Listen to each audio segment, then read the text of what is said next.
За бүгдээрээ хичээл эхлэе. За багш түрүүн тайлбарласнаар нөгөө нөхцөл үүсвэл гэдгийгсэн шүү дээ, тий. За жишээлбэл хамгийн ихний conditional болохоор одоо зүгээр болсон тий. За баярлаа. Окей. За хамгийн ихнийх нь болохоор 1 гэж нэрлэдэггүй zero conditional гэж нэрлэдэг.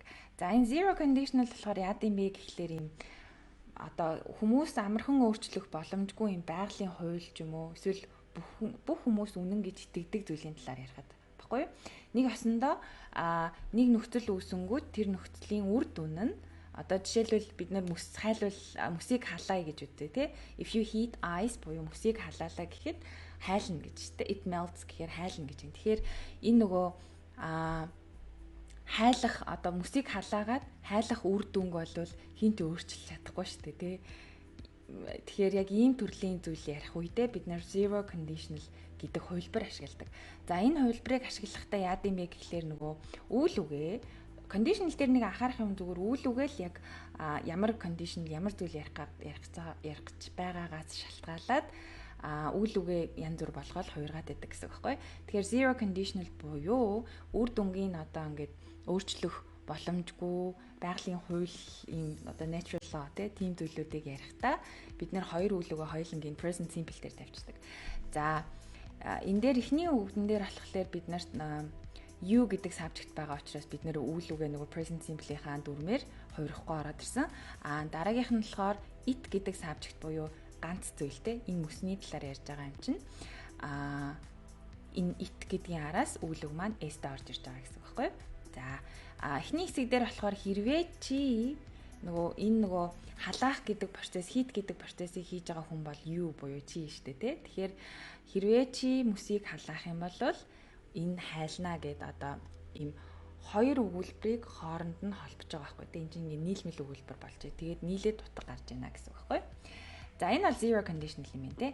За тэгвэл бид нар арай өөр жишээлбэл хэрвээ би одоо энэ зүйлийг хийчих юм бол ирээдүйд үр дүн нь ингэж харагдана гэдэг юм real бодит зүйлийн талаар ярих юм бол бид нар first conditional-ыг ашигладаг. За first conditional ашиглахдаа нөгөө if clause-тай хэсэг нь болохоор буюу одоо нөхцөлийн зааж өгж байгаа энэ хэсэг нь болохоор present simple-ээр хувирна тий. За жишээл if I pass my exam шалгалтаа өгөөж тэнцэх гэж байгаа хүн маань болохоор I буюу би шүү дээ тий. Тэгэхээр if I pass my exam хэрвээ би шалгалтандаа тэнцчих юм бол за үр дүн нь одоо илэрх гээд байгаа байхгүй юу?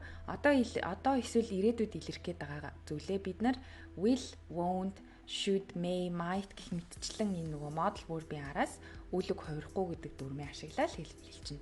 Тэгэхээр if I pass my exam, I will enter the university. Хэрвээ би шалгалтаа өгчих юм бол их сургуультай орноо гэж юм те. За. Окей, энэ бол бодит байх боломжтой зүйл шүү дээ те. За, тэгэнгүүт бас нөгөө нэг zero conditional-аас ялгаатай нь юу юм бэ гэхлээр first conditional-оор хийж байгаа зүйлийн үр дүн нь чамаас шалтгааллах байхгүй тий. Одоо ямар нөхцөл үүснээс шалтгаалаад үр дүн нь өөрчлөгдөх боломжтой гэсэн үг. Zero conditional-ийн бол үр дүн нь өөрчлөгдөх боломжгүй байгаад байсан шүү дээ тий. Гол энэ хоёрын ялгаа нь бол энэ шүү. За хоёр дахь second conditional буюу хоёр дахь conditional гэдэг нэртэй conditional-ийн яг ингээд тоолох юм бол 3 дахь нь гэсэн үг шүү дээ. За second conditional дээр болохоор бид нар яа димэ гэхээр ийм төсөөлж ярьж байгаа үед байхгүй айгу төсөөлөөд ингээд мөрөөдөж ярьж байгаа үед гэсэн үг. If I won a lottery буюу хэрвээ би суглаанд хожчих юм бол I would buy за бүгдээрээ юу авах вэ? Бүгдээрээ бодоорой тий. Би ийм юм авах байсан, ийм юм авах байсан, тийм юм авах байсан. За жишээлбэл if I won a lottery би суглаанд хожчих юм бол I would buy house. Би house авах байсан. Гэх мэтчлэнгээр ч юм уу те өөртөө гоё төсөөлөд яриад үзээрэй. За if I won a lottery I would buy iPhone те. За if I won a lottery I would buy Ferrari ч юм уу те.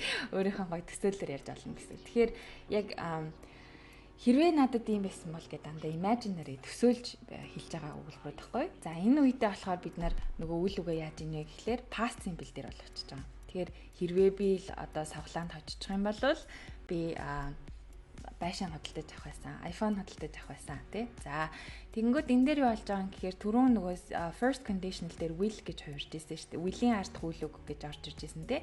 За одоо болохоор will биш will нь өнгөрсөн болоод would болоод өөрчлөн гэсэн үг. Тэгэхээр will-ийн хувилбар л өөрчлөгдсөн болохоос биш will would-ийн араас үл үг хувирахгүй гэдэг дүрмээр л өөрчлөхгүй юм байгаа.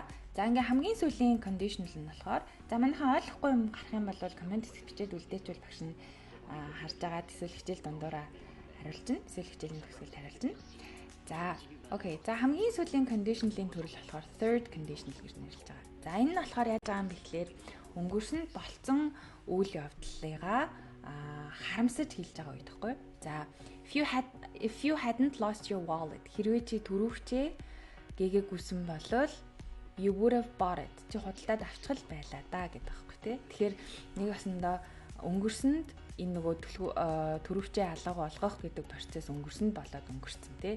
Тэгээд хэрвээ чи ингээгүй байсан бол тий төрөвчээ алдаагүйсэн бол төрөвчээ алдаагүй байх гэдэг нөхцөл condition үүсгэж байгаа байхгүй. Тэгээ энэний result нь чи ингэчгэл байсан да гэх ингээд харамссан байдлаар оруулж ирж байгаа гэсэн. За